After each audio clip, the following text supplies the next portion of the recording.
권영주의 카좋다. 안녕하십니까. 카좋다 권영주입니다. 대망의 2015년이 밝았습니다. 지난해 국내에서 판매된 자동차는 무려 162만 대가 됐다고 합니다. 그렇다면 올해는 얼마나 될까요? 한국자동차산업연구소는 167만 대를 전망했습니다. 사상 최다입니다. 자동차 기업만 좋겠다고요? 아닙니다. 소비자들도 좋습니다. 경쟁이 치열해지면 가격도 낮아질 수 있기 때문이죠. 오늘의 스타트 카톡, 경쟁과 가격입니다. 지난해 수입차에 안방을 내줬던 국산차 업계가 올해 반격에 나서고 있습니다. 물론 수입차도 더욱 공세적으로 나서는데요. 여기서 소비자에게 반가운 건 국산차와 수입차 경쟁이 치열해지면서 유리한 조건이 형성될 수밖에 없다는 겁니다. 2015년 기업은 자동차 많이 팔아줬고 소비자도 합리적인 가격으로 살 수 있는 기분 좋은 한 해가 되지 않을까요? 국내 최초 라디오 자동차 쇼 YTN 라디오 권영주의 카좋다 2015년 첫 번째 쇼 엔진 스타트!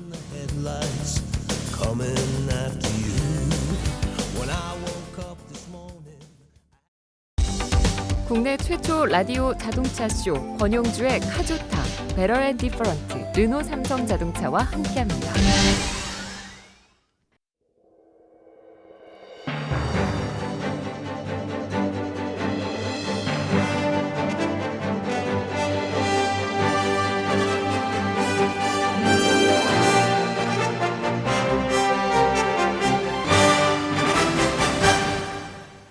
(2015년) 새해 첫 손님, 뜻깊은 시간, 뜻깊은 손님을 모셨습니다.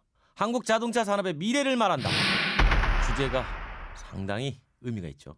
세계 전기자동차협회 웨바의 회장이자 차세대 자동차 분야의 대가 우리 선우명호 한양대 부총장님 모셨습니다. 안녕하십니까?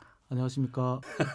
장난 아니십니다. 풍기시는 외모가 지적이시고 아이고, 부총장님답습니다. 아이고 감사합니다. 네. 말투가 많이 바뀌셨네요. 조금 전에 저랑 이렇게 대화하실 때는 아주 자유롭게 하시던데. 우리 제자들이 많이 들을 것 같아요.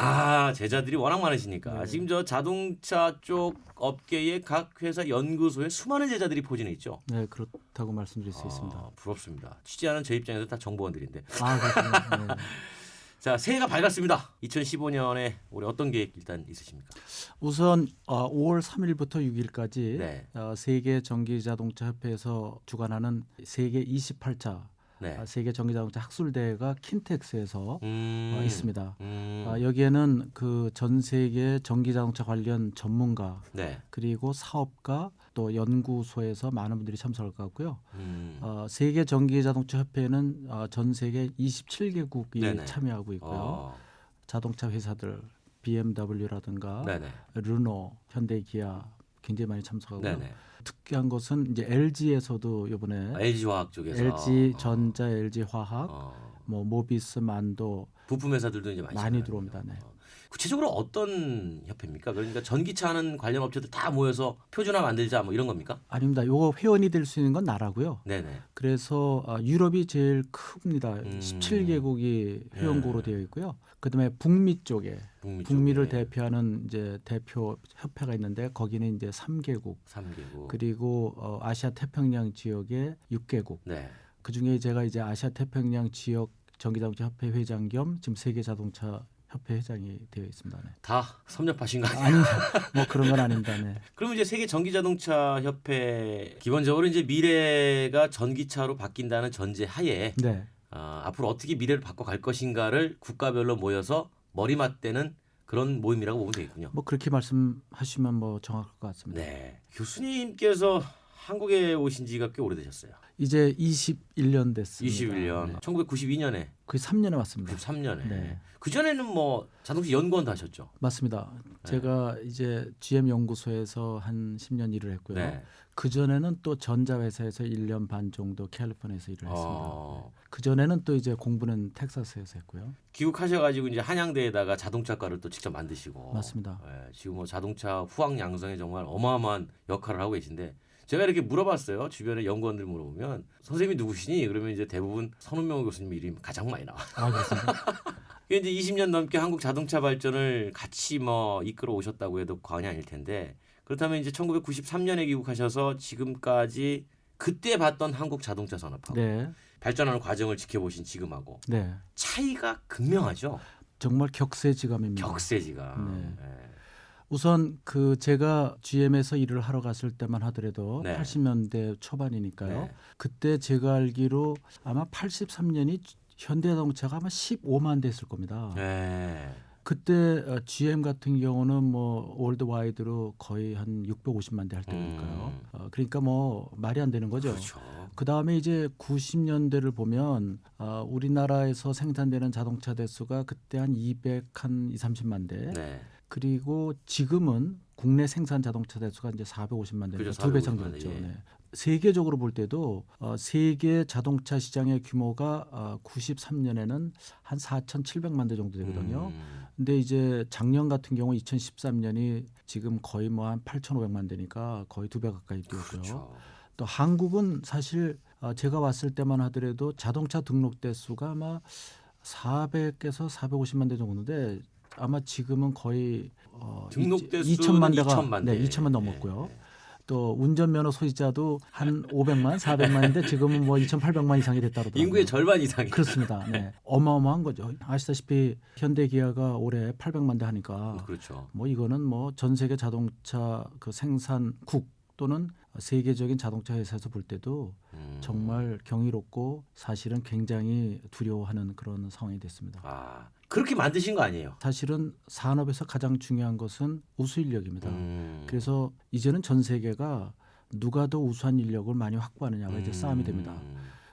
제가 볼 때 GM 같은 경우는 네. 제가 일하러 갈 때만 하더라도 미국에서 졸업하는 친구들한테 네. 가고 싶은 회사 그러면 미국의 빅3 GM, 포드, 크라이슬러가 거의 탑 10에 다 들어가거든요. 최근에 제가 물어보면 미국의 어디 갈래? 졸업하는 친구들한테 물어보면 30위에도 못 들어간답니다. 자동차가. 뭐 넘버원이 뭐 구글, 애플, 페이스북, 뭐 나이키 뭐 이런 데니까요. 사실 미국의 자동차 산업이 앞으로 퓨처는 그래서 죄송하지만 하여튼 그렇게 밝지는 않다. 그 이유는 일단 우수한 인력이 가지 않고 있으니까요. 아, 그래요. 근데 이러한 문제는 비단 미국뿐만 아니고 독일도 사실은 우수 인력 확보가 어려워서 우리 한양대학교 미래자동차공학과에 네. 보시 같은 경우 지금 후원 장학금을 내면서 네네. 매년 2명씩 뽑아갈 그런 그렇군요. 계획을 갖고 있습니다. 야, 깨알 같은 또 학교 자랑 잠깐 놓으시고. 2015년이잖아요, 올해가. 그렇습니다. 2015년에는 이제 자동차 뭐 연구개발 분야의 전문가로서 또는 뭐 일종의 산업 전문가로서 우리나라 자동차 산업의 화두는 뭐가 될까요, 올해? 제가 볼 때 제일 중요한 것은 뭐 이제 크게 몇 가지 나눌 수 있는데요. 네. 기술 쪽은 아무래도 그린카라 그러면 아시다시피 이제 전기 자동차 네.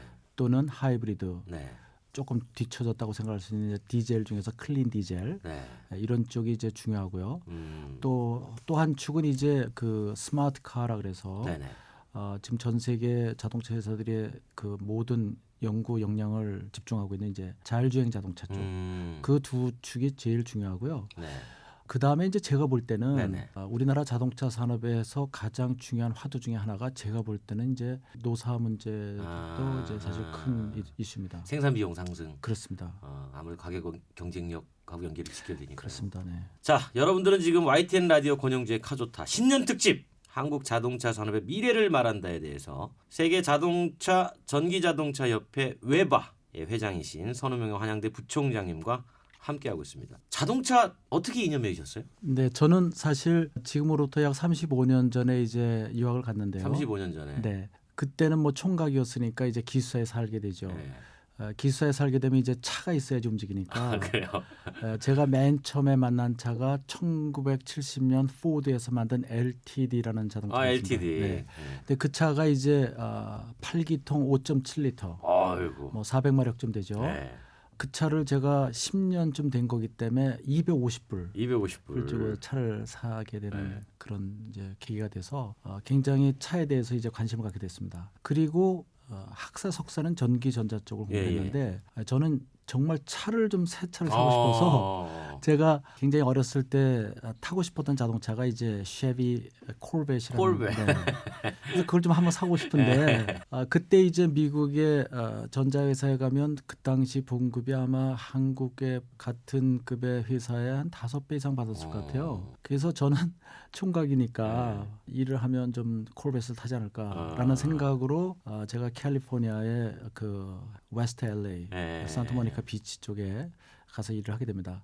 근데 사실 제가 거기서 일을 했는데 굉장히 많은 시간을 뭐 프로그래밍 쪽을 많이 했는데 또 컴퓨터 지어 쪽에 일은 재미가 없더라고요. 일이 재미가 없어요. 네, 날씨는 좋고 뭐 얼마나 좋습니까 거기. 차가 포드 5.7리터라 그래요. 그래서 네. 우연한 기회에 제가 84년쯤인가요? 이렇게 그 LA 타임즈를 보는데 네. 그 당시에 이제 자동차의 환경에 대한 규제가 점점 강화되지 않습니까? 배출가스 규제가 맞습니다. 강화되기 네. 시작했죠. 특히 캘리포니아가 심했잖아요. 그렇습니다. 네. 그러다 보니까 이제 미국의 빅3에서는 그동안 배기 규제를 맞추기 위해서 굉장히 많은 노력을 기울였지만 결국은 컴퓨터 제어를 하지 않고서는 안 되겠다. 보다 정밀 제어를 하지 않으면 그렇죠. 배출가스를 점점 맞추기 힘들어지는 거죠. 그래서 이제 아무래도 미국의 서부 쪽에 네. 많은 그 전기 전자 그리고 컴퓨터 엔지니어가 많으니까 네. LA 타임즈에 이제 계속 구인 광고를 내는 겁니다. LA 타임스에 GM 구인 광고가 떴군요. 그렇습니다. 저는 사실 그거 보는 순간에 이거 너무 가고 싶은 이거 내 거죠. 거네. 네. 근데 사실 이제 그때 저희 집 사람이 이제 결혼해서 왔는데 재밌는 사실은 이제 저희 집 사람이 사실 미국의 전역을 잘 모르죠. 이를테면 이제 LA만 미국인지 알잖아요. 그렇죠. 그래서 제가 이제 미시간 쪽에 좀 가고 싶은데 디트로이트에 네. 제가 조심스럽게 저희 집 사람한테 이러이러한 일 때문에 나는 평상시에 하고 싶었던 자동차를 좀 하고 싶다. 그래서 어디냐? 그 회사는 미국의 디트로이트라는 데에 있는데 뭐 굉장히 살기가 좋대더라. 그렇게 얘기했더니 저희 집 사람이 한참 생각하더니 좋다 그러면 가자고 그랬습니다. 근데 사실은 제가 글로 간 게 5월달에 갔는데 5월달에 뭐 날씨 좋죠. 아시다시피 뭐 11월부터 이제 눈 옵니다. 눈. 그렇죠. 디트로이트가 춥죠. 그러면 이제 3월 말까지 거의 눈이 안 녹습니다. 거기서 이제 10년 가까이 있었는데 저희 집 사람이 나중에 이거 알았으면 나 절대로 오지 않았다. 저희 식구들 특히 우리 집사람이 동의해 줬었고요. 개인적으로는 디트로이트로 가서 지금까지 이제 30년이 됐는데 진솔하게 말씀드려서 단 하루도 제가 한 번도 후회해 본 적이 없습니다. 나이아스 모터쇼는 그냥 걸어서 가셨겠네요. 물론 그렇습니다. 네. 뭐 최고의 모터쇼죠. 그렇죠. 왜 그렇게 자동차를 좋아하셨어요? 사실은 이제 자동차가 뭐 그 옛날 차는 굉장히 깁니다. 크고. 그렇죠. 제가 생각에 아마 그 당시 LTD가 현재 나와 있는 에쿠스보다도 뭐 2-3cm 더 긴데 후드가 굉장히 길죠. 그렇죠. 그래서 후드를 열고 나면 사실은 엔진밖에 없습니다. 없어요. 공간이 휑해요. 휑한 거예요. 뭐 바닥이 다 보이고. 그래서 사실은 이제 자동차가 이제 문제가 생기면 그 당시만 해도 뭐 잘 알다시피 이제 카브레터라는 그렇죠. 카브레터 방식. 그런 거를 이제 막히거나 그러면 이제 그걸 분해해서 자기가 하는 거죠. 근데 학생들이 뭐 돈이 있습니까? 그러니까 이제 자동차에 관련된 수선 뭐 이런 거는 이제 본인이 하는 건데 그렇죠. 저는 그게 미케닉샵 가는 것보다 저 혼자 하는 게 그렇게 재미있고 또 친구들이 갖고 있는 자동차의 문제를 푸는다던가 뭐 이런 게 되게 좋았는데요. 그때부터 자동차가 좋지 않았나. 자동차 만질 때는 시간 가는 줄 모르고요. 그러다가 이게 컴퓨터 쪽으로 들어오니까 이건 또 제 분야니까. 그렇죠. 이제 완전히 이제 물 만나신 거죠. 네. 여러분들은 지금 YTN 라디오 권영주의 가좋다 신년 특집 한국 자동차 산업의 미래를 말한다. 세계 전기자동차협회 외바의 회장인 우리 선우명호 한양대 부총장님과 함께하고 있습니다. 저희가 자동차와 이제 융합 얘기를 좀 해야 됩니다. 그렇습니다. 드디어 이제 교수님 분야 나왔어요. 네. 사실 최대 하도가 IT 융합이잖아요. 그렇습니다. IT 융합에 대해서 전기 전자와 기계를 다 하셨으니까 가장 유리하게 생각하실 것 같아요. 그러니까 반드시 이건 해야 된다라고 생각하셔서 물론 미래 자동차 학과도 만드시고 했겠지만 그렇습니다. 앞으로 그 흐름이 어떻게 될 거라고 보세요? 사실 뭐 이제 앞으로 10년, 20년이 가장 큰 변화가 일어날 것 같습니다. 자동차가 사실 미스터 칼 벤츠가 처음 만들어서 선을 보이고 실제로 자동차를 많은 분들이 탈 수 있게 한 것은 이제 미스터 헨리 포드가 모델 T를 만들어서 이제 많은 사람들이 자동차를 즐길 수 있는 대중화가 되죠.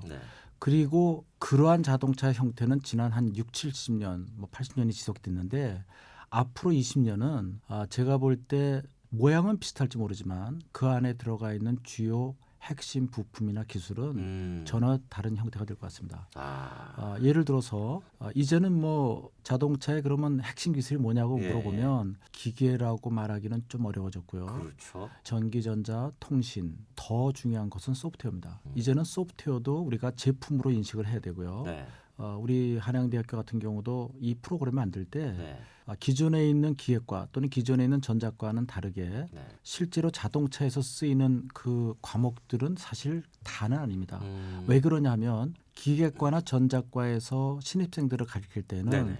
이 친구가 통신회사에 갈지 반도체 회사에 갈지 자동차에 갈지 가전에 갈지 중공업에 그걸 어떻게 알겠어요? 결정되지 않은 거니까요. 그렇죠.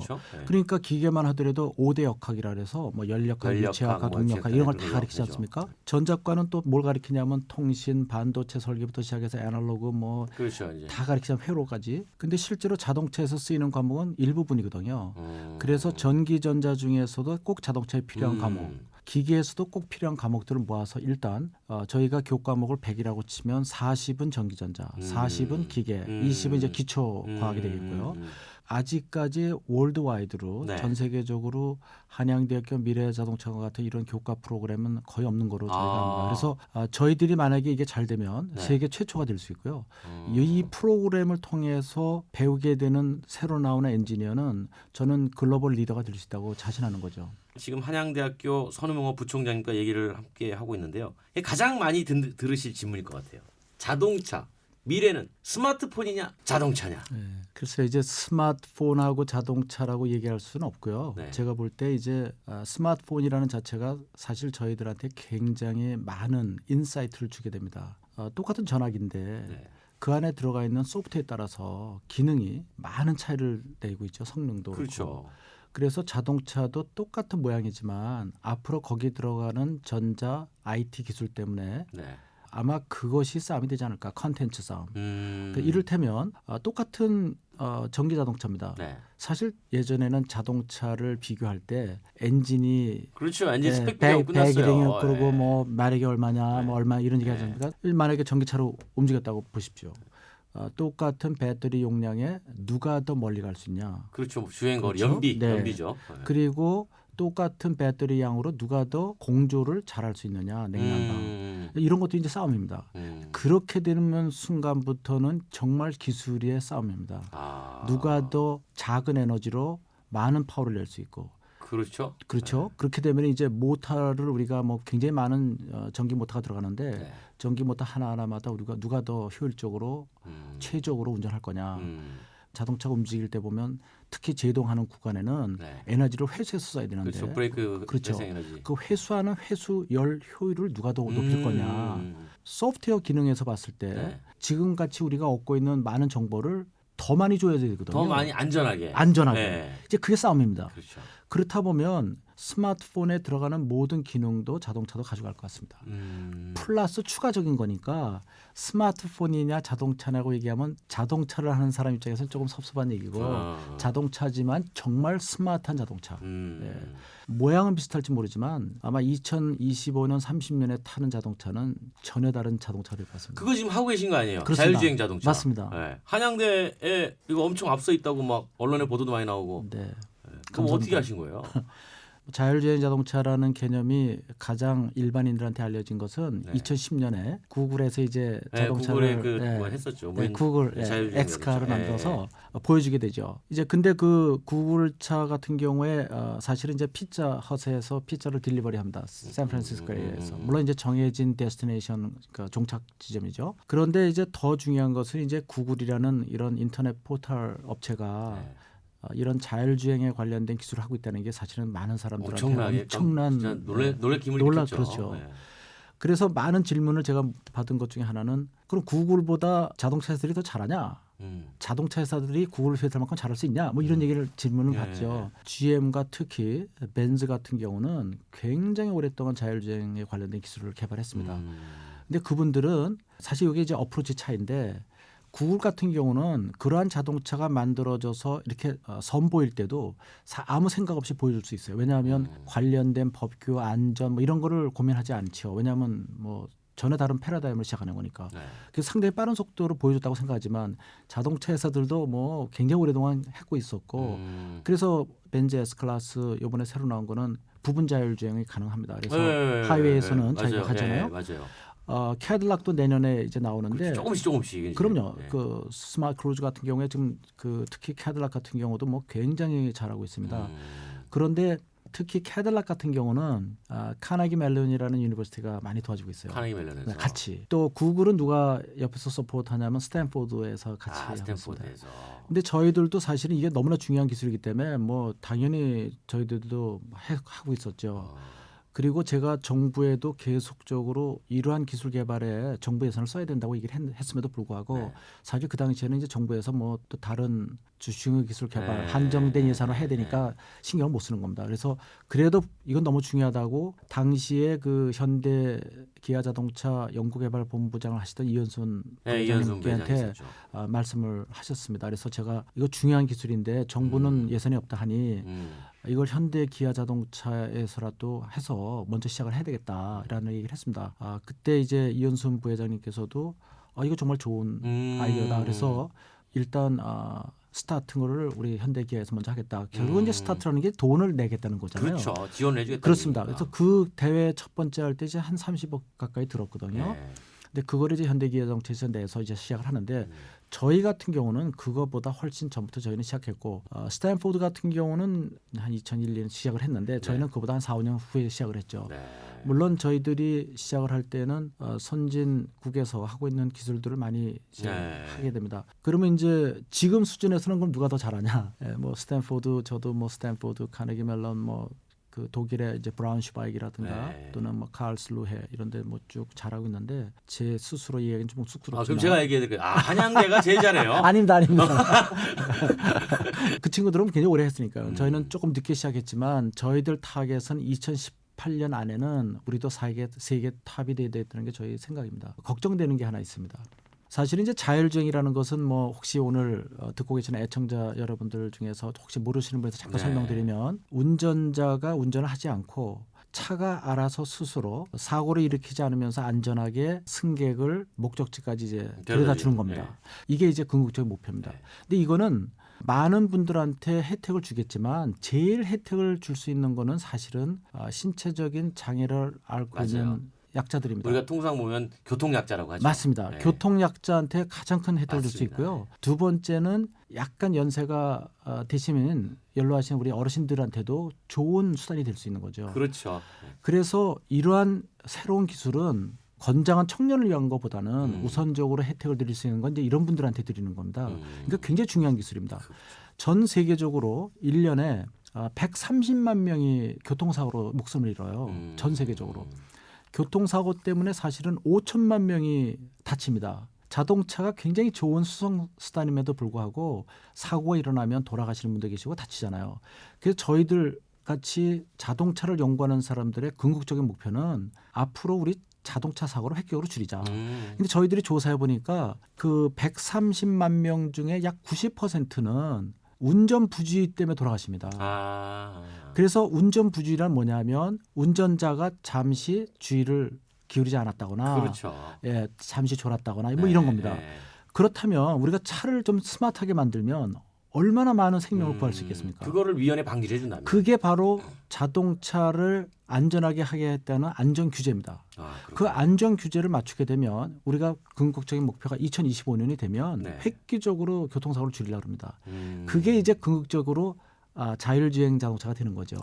그런데 여기에 들어가는 주요 센서가 있어요. 그 센서들이 정말로 죄송한데 우리나라에 나오는 게 거의 없습니다. 그럼 어디서 나오냐? 결국은 자동차 선진국인 미국, 독일 이런 쪽입니다. 뭐 프랑스. 그래서 제가 지금 스마트 자동차 추진 단장을 또 하고 있는데요. 정부 지원 사업 이건 범부처 지원 사업인데요. 제가 이거 할 때 가장 중요하게 생각하는 사업 안에 보면 자율주행에 필요한 주요 핵심 센서를 국산화해야 되겠다. 근데 이걸 우리가 스스로 먼저 그러니까 자체적으로 하다 보면 시간이 오래 걸리니까 기존의 핵심 코어 기술을 갖고 있는 선진국의 회사를 하더라도 글로벌 네트워크를 이용해서 국산화하는 게 훨씬 빠르게 가겠다라는 게 제 생각입니다. 그래서 저희가 그 정부에 관련된 많은 분들하고도 회의를 해서 그런 식으로 지금 가닥을 잡고 있습니다. 권영주의 카조타 신년 특집 한국 자동차 산업의 미래를 말한다에 대해서 세계 자동차 협회 외바의 회장인 선우봉 한양대 부총장님과 함께하고 계십니다. 강의 들었네요. 죄송합니다. 되게 재밌습니다. 그렇습니까? 네. 우리가 이제 미래 자동차 산업을 위해서 좀 조언을 좀 해주셔야 돼요. 네. 우리 3824 쓰는 청취자께서 교수님 전기차가 과연 상용화될 수 있다고 생각하시나요? 그건 무조건 됩니다. 결론부터 얘기하면. 근데 많은 분들이 전기차 그러면 자동차 회사가 해야 되는 거야 아니면 선택적으로 할 수도 있는 거라고 질문하잖아요. 네네. 그 전기차를 하게 되는 목적이 있어요. 네. 그러니까 2015년 내년부터 현대차 같은 경우에 유럽 시장에 50만 대 정도를 팔고 있는데 50만 대가 내뿜는 이산화탄소의 배출량이 1km를 주행할 때 130g이라는 평균 CO2 배출량을 못 맞추면 1g당 5유로의 페널티를 내요. 네. 근데 이게 5유로에서 끝나는 게 아니라 그게 누진이 돼가지고 계속 95유로까지 올라가지 않습니까? 네. 많은 분들이 130g이라는 게 사실 이해가 안 됩니다. 네. 그럼 제가 이렇게 이야기하시면 금방 편하실 텐데요. 지금 뭐 우리가 편안하게 한국에서 타고 다니는 중형 세단, 승용차, 이를테면 뭐 SM5라든가 뭐 K5, 소나타 뭐 이런 거 있지 않습니까? 이 차가 2.0에서 2.4리터 정도 엔진이라 그러면 1km 다닐 때 거의 190g 나옵니다. 그럼 190g 나오는 걸 130g으로 줄여야 될 거 아닙니까? 네. 근데 사실 굉장히 어렵습니다. 방법은 딱 두 가지입니다. 엔진의 배기량을 화끈하게 줄이던가. 웨이트를 확 줄여야 됩니다. 경량화든가. 그렇죠. 네. 그럼 소나타가 지금 1.5톤쯤 되거든요, 가까이. 그렇죠. 자, 그러면 저걸 줄이기 위해서는 800kg로 줄였다고 칩시다. 근데 800kg로 몸무게를 줄이고 나서는 어떤 문제가 생기냐면 안전 규제가 또 있습니다. 그렇죠. 그래서 충돌 안전을 해서 35마일/아워를 해서 55km 정도로 해서 안에 탄 승객들이 살아야 됩니다. 그렇죠. 그러려면 그 기술도 만만한 기술이 아닙니다. 자, 그런데 어떤 룰이 있냐면 50만 대를 파는 자동차 회사가 평균적으로라고 얘기했습니다. 네.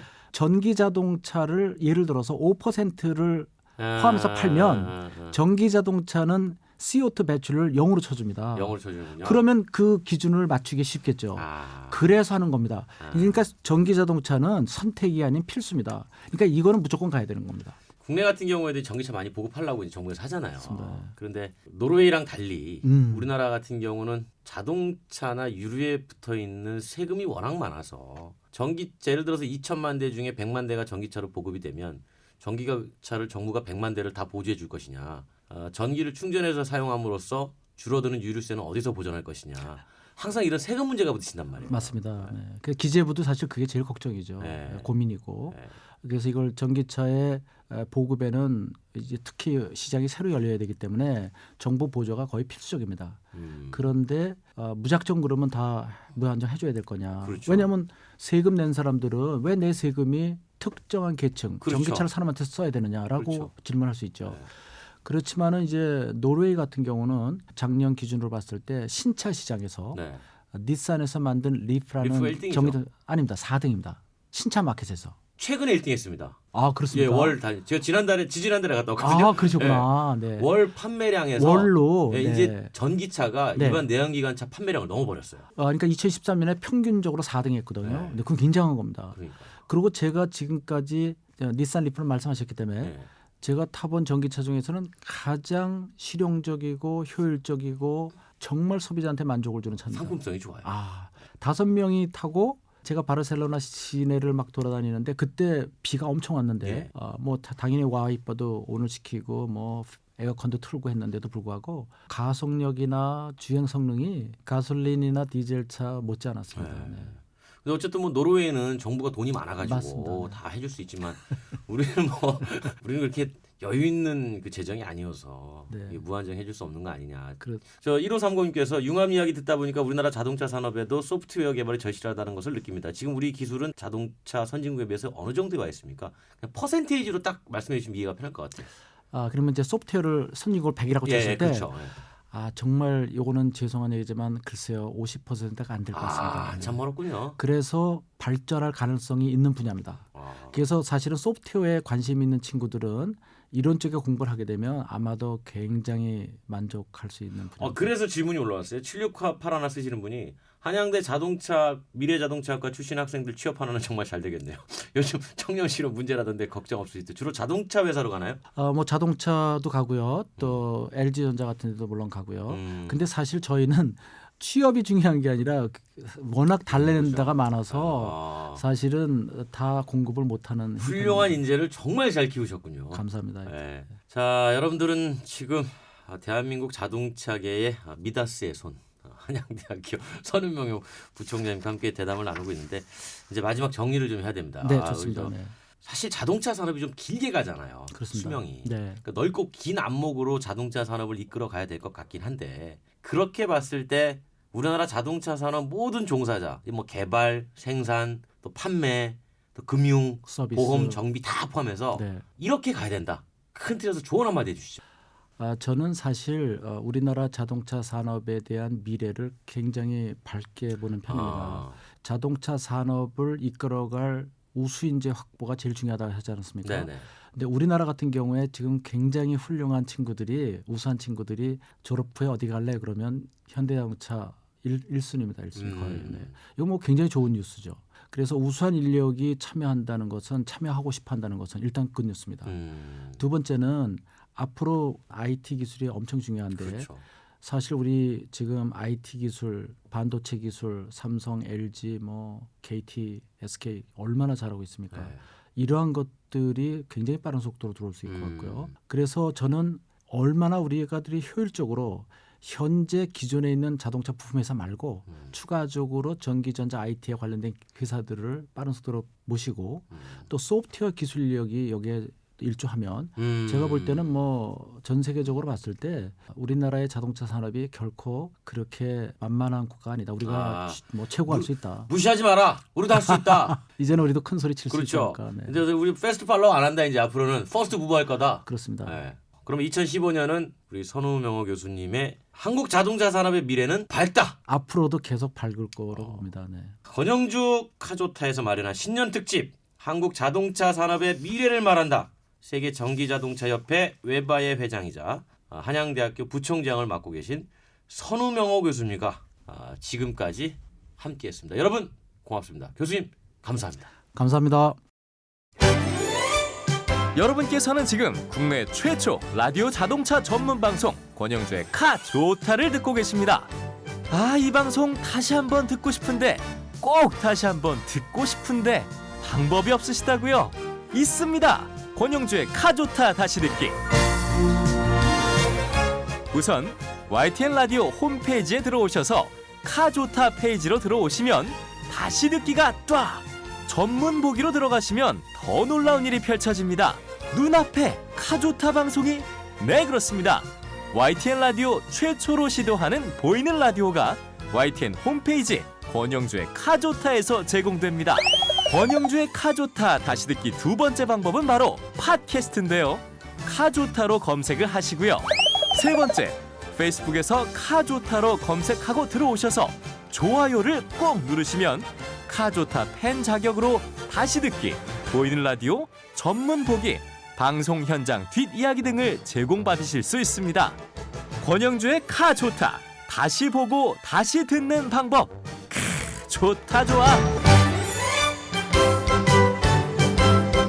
참, 보이는 라디오는 유튜브 YTN 라디오 채널에서도 감상하실 수 있습니다. 그럼 여러분 즐감.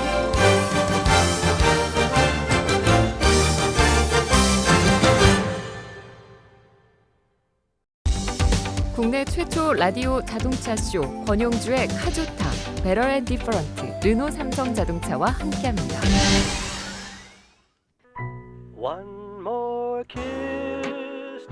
카조타 코너 배경음악 중에 하나가 허니 드리퍼스의 Sea of Love라는 노래입니다. 1984년 발표된 1집 앨범 2번 트랙에 들어있는 곡이죠. 그런데 원래 이 노래는 전설적인 블루스 아티스트였던 필 필립스의 것이었습니다. 이른바 리메이크한 거죠. 1989년에는 알파치노 주연의 영화 사랑의 파도 OST로 삽입되기도 했습니다.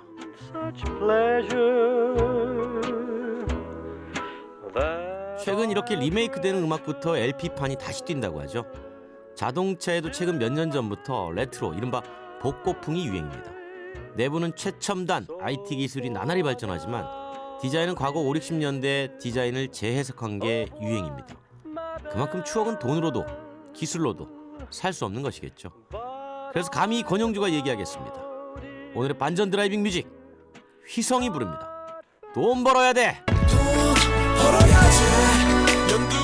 올해도 안전운전하세요. 카조타는 앞으로도 계속됩니다. 권영주의 카조타, 오늘도 파킹. 음악은 내 꿈이야.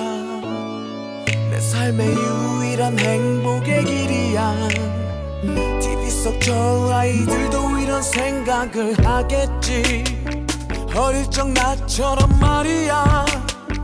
음악은 이제 내게 일이야. 헤드폰을 머리에 쓰는 것마저도 일이야. 뮤직은 내게 휴식이었는데 언젠가부터 내게 숙제가 시켰네. 돈 벌어야 돼. 목 열어몇 소리라도 질러야 돼. 주목받으려면 시끄러운 일이라도 벌려야 돼. 돈 벌어야 돼. 연두과일 나무 정상에 한 번 걸려야 돼. Music makes me cry. Music makes me cry. 한땐 R&B 괴물 근데 이제 얘는 갔어 끝났어. 야 날이 좋았어 With me 유로 막았어 이미 이제 그리고 퇴물. 거기 넌 내게 솔직히 대답해. Hey! 네 귀에도 내 목소리가 퇴물처럼 들리니. 돈 벌어야 돼. 목 열어몇 소리라도 질러야 돼. 주목받으려면 시끄러운 일이라도 벌려야 돼. 돈 벌어야 돼. 연두과일 나무 정상에 한 번 걸려야 돼. Music makes me cry. Music makes me cry. 잘 듣고 있니? Can you hear me? 미쳐서 만든 이 노래. 소리라도 질러야 돼. 주목받으려면 시끄러운 일이라도 벌려야 돼. 돈 벌어야 돼. 연두과일 나무 정상에 한 번 걸려야 돼. Music makes me cry. Music makes me cry. 목 열어 몇 단어 소리라도 질러야 돼. 주목받으려면 시끄러운 일이라도 벌려야 돼. 돈 벌어야 돼. 연두과일 나무 정상에 한 번 걸려야 돼. 야밤에 Music makes me cry. Music makes me cry. 돈 벌어야 돼. 돈